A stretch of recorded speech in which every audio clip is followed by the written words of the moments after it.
Tonight on Reporting Scotland, snow causes disruption across Orkney, Shetland and the north of the mainland. Hundreds of schools were closed, some for a third day, and there's an amber warning in place for more snow. More to come, so we'll need to order in some more salt and some more sledges and what have you, and we'll just have to get on with it. That's just Scotland, as I say, this time of year. And of course, we'll have a full weather forecast. Also on tonight's programme, warnings that homelessness could rise by a third in the next 2 years. The housing told me that because I've not got any disabilities or because I'm working and that I've not got a drug habit, that they can't help me. That's Daniel. He's been sofa surfing for months while trying to find a home. With inflation on the rise, we'll hear about the impact of rising costs on new parents. And coming up in the sport, we look ahead to the fourth round of the Scottish Cup as Premiership sides prepare to return from the winter break. And there's a double injury blow for Kilmarnock. Hello, I'm Laura Miller. Welcome to Wednesday's programme.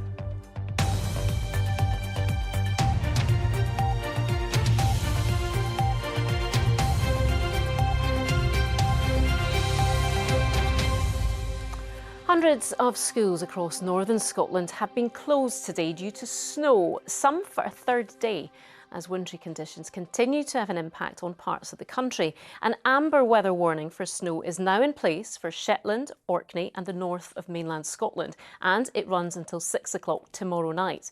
Police are warning of a high risk of disruption in affected areas. We'll go live to Lerwick and Easter Ross in a moment, but first, Ben Phillip reports.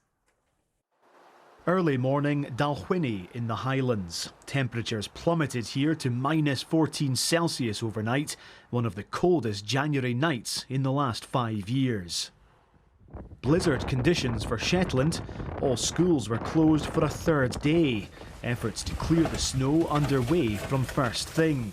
A new amber warning for snow affecting Shetland, Orkney and parts of the northern mainland came into force this afternoon.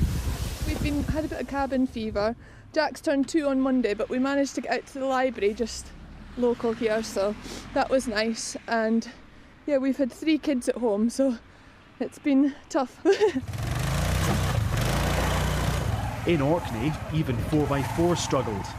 Only essential travel is now advised for the next 24 to 36 hours. This video was taken near the village of Torridon. Police Scotland is warning of a high risk of disruption and urged motorists to plan ahead. More than 25,000 school pupils in the Highlands were also given a snow day.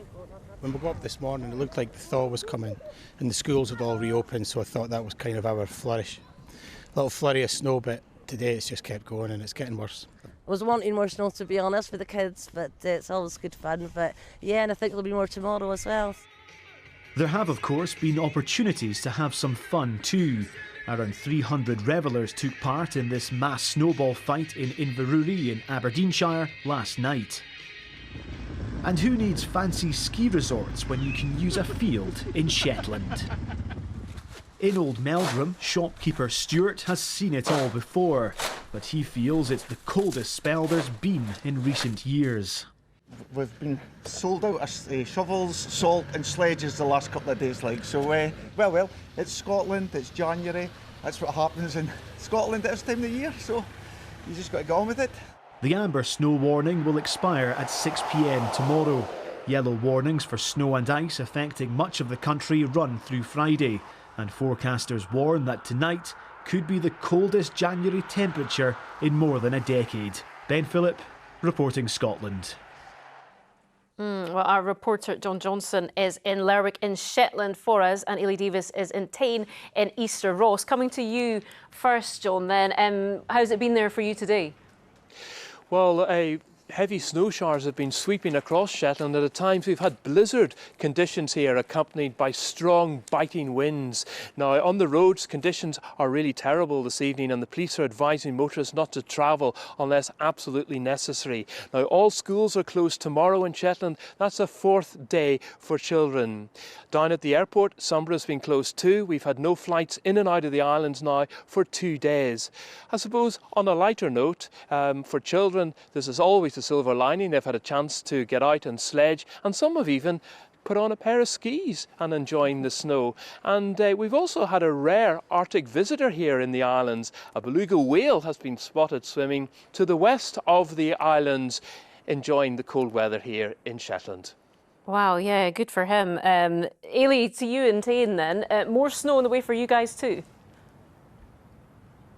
Yes, that's right. We're inside the amber zone, which covers the Northern Highlands. So that's Easter Ross, Wester Ross, Sutherland and Caithness. We've had about 10 centimetres of snow here, but over in Ullapool, there's been up to a foot. We've had a blizzard earlier this afternoon. There's been a whiteout on the A9, the main trunk route in the area, making very challenging driving conditions indeed. Here at Tain train station, there's been very few trains coming and going. Most services north of Inverness cancelled, although we've just seen a train a matter of minutes ago.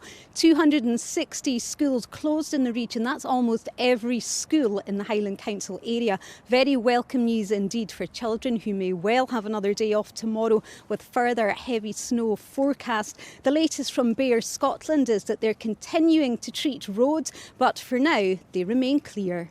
OK, Ailey in Tain and John Johnson in Lerwick in Shetland. Thank you very much and stay warm, both of you. Two women have told Glasgow High Court that they were raped by the man accused of murdering Emma Caldwell 19 years ago. One of the women said Ian Packer attacked her when she was 14 or 15 years old. Our Home Affairs correspondent David Cowan was in court and sent this report, and a warning that you may find some of the details upsetting. The first witness in this trial said she met Ian Packer when she was a teenager. She's now 48, he's 51. The woman said Ian Packer tried to rape her when she was 14, then went on to molest her every time they were alone. She told people close to her what was happening, but they didn't believe her. And she claimed that Ian Packer's parents had threatened her with being arrested by the police if she didn't stop making the allegations. She said she was raped by Ian Packer on the night of a Halloween party when she was 14 or 15. She told the jury, "I was tiny, I was minute, and he was big and strong." The woman said she confronted Ian Packer when she was 18 and he apologised for what he'd done. Challenging her account, Ian Packer's defence lawyer said he would have been taking enormous risks, given that other people were always nearby when the attacks were said to have taken place. The second woman alleged that Ian Packer took her on tours of Glasgow's red light district in the 1990s. She said it was horrible. The first or second time it was a laugh, then it became not funny, like why are you taking me to these places? She said she suffered physical, sexual and mental violence at his hands. He'd once tried to strangle her with the flex of a hoover. He had raped her on multiple occasions. Afterwards, she would cry, but he didn't care. In 2006, police investigating Emma Caldwell's murder questioned her. She told them about the physical violence, but didn't mention the rapes. She said, "It was very much geared to the murder of Emma Caldwell. They didn't ask me, and I didn't know what they wanted to know." In 2015, when detectives spoke to her again, she told them Ian Packer had raped her. She said, "To this day, I can't say his name, and I don't like anybody else saying his name." Ian Packer's defence QC, Ronnie Ranucci, said one possible explanation for the woman not saying anything over all those years was that he had not raped her. The woman replied, "No, that's not true." Ian Packer denies 46 charges, including sexual offences against 28 women. David Cowan, reporting Scotland, Glasgow. Nicholas Rossi, who faked his death and fled from the US to Scotland, has appeared by video link at a court in Utah, where he's charged with raping a woman more than 15 years ago. He denied that he was the suspect and described the suggestion that he was not giving his true name as complete hearsay. The 36-year-old had claimed to be an Irish orphan called Arthur Knight. This individual has been extradited, and he has not admitted his name or birth date accurately, and so... Objection, my lady. That is complete hearsay, and I would ask your ladyship that the prosecution show cause for why. Homelessness could rise by almost a third in the next 2 years. That's according to a report from Heriot-Watt University for the homeless charity Crisis. They estimate that in 2022, 18,400 households each day were suffering what's called core homelessness. That's either sleeping in homeless hostels or on the streets or staying with friends. That's the figures, but behind them, people who face the daily uncertainty of simply not knowing where they're going to sleep for the night. Our social affairs correspondent Chris Clements has been speaking to a fast food worker, Daniel Thompson, who's been sofa surfing for months. I mean, there's no limit when you're desperate, but it's embarrassing to ask to stay at the house for a night or two, you know what I mean? It's not good for your mental health either. After a breakup, Daniel has been registered homeless for 4 months and is relying on friends for shelter. He's a dad of one and works 50 hours a week in a chip shop. He's been to 5 housing associations for emergency accommodation, with no luck.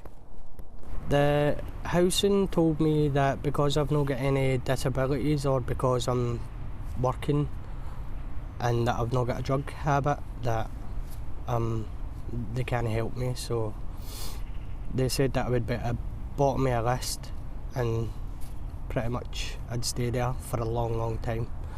The homeless team told me that they could put me into an accommodation for £100 a night, which obviously no one can afford. They said that I could build up a debt, and I was thinking maybe it was going to be for a couple of days, £100 a night, but no, they said it would be up to a year. He's been offered a place in a homeless hostel. I love you too, sweetheart. But his brother Gary died in one last year. So for Daniel, that's not an option. He passed away a couple of months ago, so it's not a place where I want to go. Plus the stories I've heard as well, a lot of drugs and drug dealing and stuff and those types of places, and I don't want to be around that. There's no priority at all for anybody that works. It upsets me to know that I'm paying all that money I pay to the government and taxes, and here I am walking the streets during the day where I could be chilling out my day off, you know what I mean? I could be in my bed warm, but I'm out here freezing. Well, let's speak to Chris now. Chris, Daniel's situation is really desperate. It's one story though. How does that fit into the broader picture? Well, just that point on priority need that you mentioned, that priority need was abolished more than 10 years ago in Scotland, so the Housing Association shouldn't really be telling them that, but anecdotally we are here that is still happening. Now, Crisis Report is a UK-wide study, but it takes data from different sources. It says in terms of Scotland, rough sleeping is increasing post-pandemic, that the use of emergency B&Bs has more than doubled, and that there are record numbers of children in temporary accommodation. And that core homelessness aspect that you mentioned, that's expected to rise to up to 6,000 households, more than 6,000 households a day in the next 2 years, 2026. Now, the charity is asking for a number of things. It wants public services, local authorities to be able to intervene up to 6 months earlier in these cases to prevent homelessness. It wants extra duties to be placed on local authorities and public services. These are things that are already in the Scottish Government's housing bill. However, it says that tackling homelessness is a key priority, and that it's investing £60 million in acquiring properties to prevent rough sleeping. And it's also asking the UK Government to bring UK benefits up with inflation as well. OK, thank you, Chris. The UK COVID inquiry has heard a bereaved relative describe hospital infection control in the early stages of the pandemic as being like putting down a portcullis to stop a swarm of bees. Jane Morrison, whose wife Jackie died with COVID in a Dundee hospital, said she still doesn't know why Scotland didn't go its own way on some restrictions separate from the UK government. She called for politicians to be completely honest and admit any mistakes. Our political correspondent David Henderson has more. The evidence I shall give shall be the truth. Jane Morrison lost her wife Jackie to COVID and went on to campaign for other bereaved families.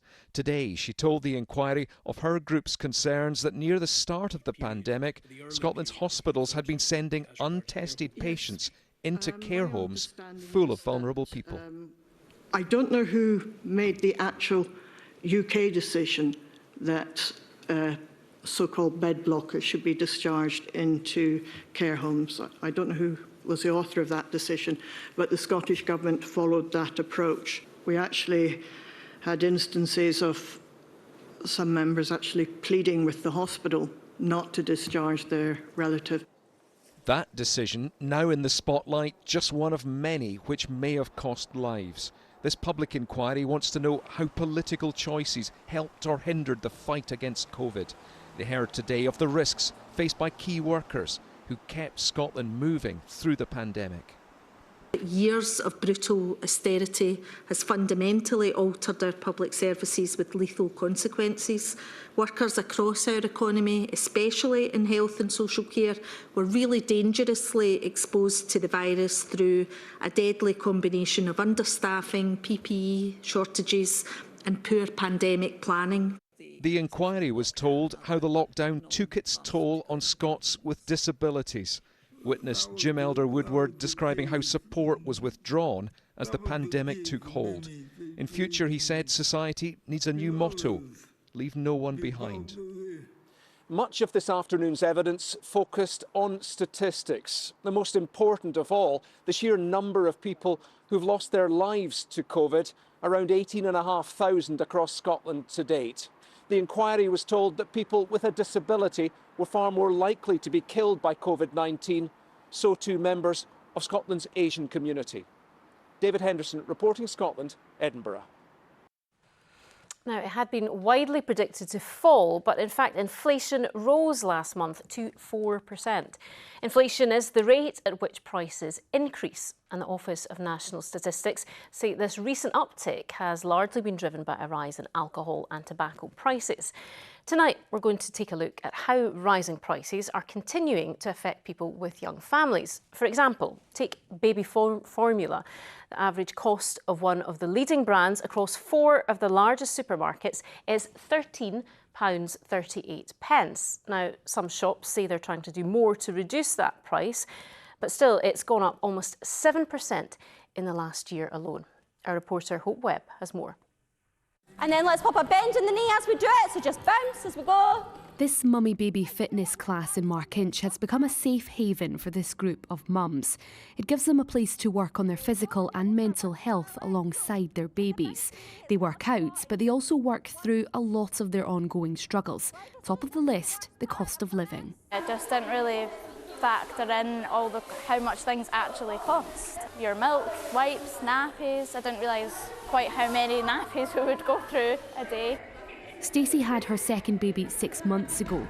Beforehand, she thought she'd saved enough money to take off 9 months, but costs are proving too high and she's due to return to work in a matter of weeks. I was hoping that the kind of budgeting that I'd done would allow me to stay off the full 9 months, because your last 3 months is unpaid. And with my first, I didn't get to do that, and I thought with this one I want to spend a bit more time with them. But just that budget, and things have increased so much that the money's not there, so I've got to go back to work. This normally goes for between about £18–20. In Leslie and Fife, Natalie runs a baby bank. Demand is high, so she's resorted to storing stock in 2 caravans outside her house. The number one thing parents come for: formula. People are always needing formula, milk. It'll be the day before payday, they've run out of milk. They can't afford to, they don't want to borrow a family, they can't afford to do anything about it. We get a message, we're like, right, if we've got it, you can have it. If not, we'll try and give you a similar one. Baby products have risen across the board, but formula milk comes out on top with a near 7% rise year on year. But nappies, wipes and baby foods have all crept up in price, and family budgets are being squeezed because of market pressures. The main driver for the increase in prices is simply the suppliers still experiencing higher costs in terms of raw materials, as well as the whole supply chain, so the logistics and the fuel costs. Up to the sky! The weight of rising costs continue to take their toll, and with inflation rising, families will be wondering for how much longer that will be the reality. Hope Webb, reporting Scotland.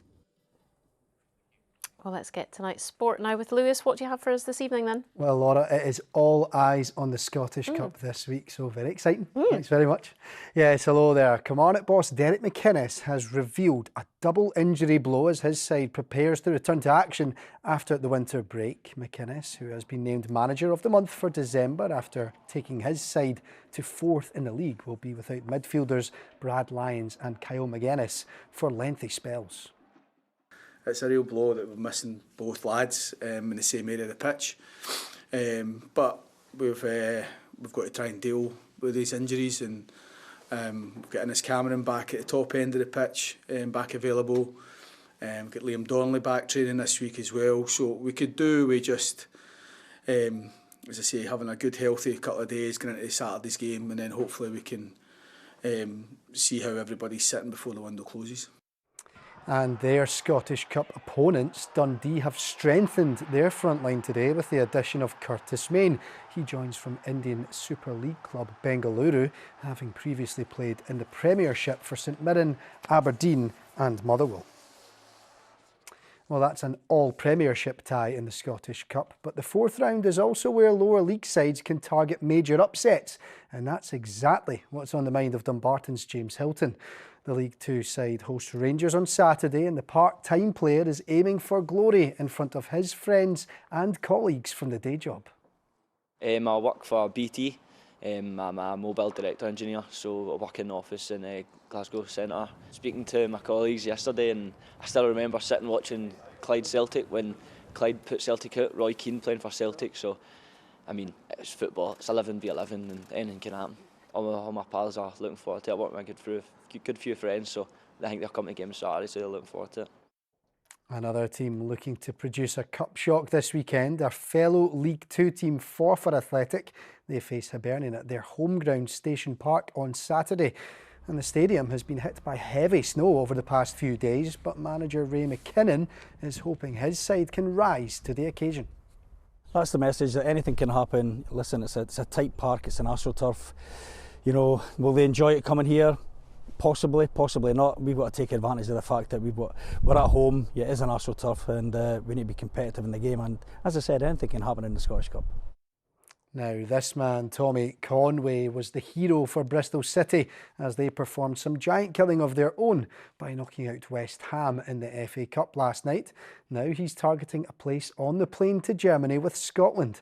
He's already been involved with the national team's under-21 side, and he's hoping that goals like this one here, a neat finish from a tight angle, can impress Steve Clarke and earn him a call-up ahead of the Euros. Olympic curler Eve Muirhead says she's shocked at plans to close the Perth ice rink where she began her career. Perth and Kinross Council want to close the Dewars Centre and 2 other facilities and create a new centre which would not include an ice rink. Muirhead led her rink to Olympic gold at the Winter Games in Beijing in 2022. The council said the rink is used for curling and indoor bowls and only accounts for 3% of sport in the Perth area. But there are fears it could lead to redundancies within the sport. There's roughly 1,000 people curl at a Dewars, and there's nowhere for them to go. There's no facility a mile down the road. It's not like a football pitch. It's not a fair comparison to make. There's then the far, far longer term impacts, which are around community development, engagement, health and physical activity and well-being. And then if you look through the elite lens, eventually that is going to massively impact. And that is the sport for me tonight, Laura. Yeah, we'll see if any of those cup games are affected by the weather. Judith is standing by with her forecast. Thank you, Liz. But before that, our friend and colleague has been honoured during a ceremony at the Palace of Holyrood House. Sally Magnuson for services to people with dementia and their carers.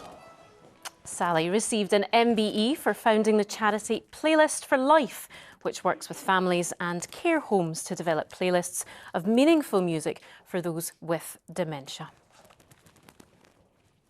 And many congratulations to her. I'm sure she'll be mortified we're mentioning her tonight. Oh, it's great news, isn't it? But Judith, I mean, these pictures are stunning, but it is causing some disruption. Yeah, disruption, challenging. I'd say treacherous. It really has, and some dangerous conditions too. It does look pretty. This was the banks of Loch Ness there earlier on today. A very good evening to you. Yes, indeed, still further snow to come. But I'm glad to say the Arctic conditions start to ease over the next 36 hours. There is an end in sight. But then it's back to wet, windy but milder conditions for the weekend. Now we still have an amber warning in force for snow across northern Scotland and the Northern Isles. Major travel disruption, drifting due to the strong winds as well, leading to the snow drifting and cutting communities off. Real weather to cool down actually for the next couple of days. And we have a further snow and ice warning valid tonight for northern and western Scotland into the southwest, valid right through until midnight tomorrow night. So we're not out of the wood yet. Plenty of snow showers piling in across northern Scotland, pushed in on those strong northerly winds with gales across the Northern Isles and emerge together at times. And we're likely to see some thunder snow as well. There's enough energy around. But elsewhere through central and southern parts, it's generally dry, lengthy clear spells and a really cold night. Bitterly cold, widely down to -4 to 6 Celsius, even as low as -12 to 14 through parts of the Central Highlands. And I wouldn't be surprised if we fall a few degrees lower than that, maybe even -18. So a bitterly cold and frosty start to the day tomorrow, with plenty of sunshine through central and southern parts. But we still have snow showers across northern parts. Now, as the winds start to back into the northwest, they'll still be strong across northern Scotland. We'll keep frequent snow showers coming in across the Northern Isles, and those winds touching gale force at times. Still bitterly cold.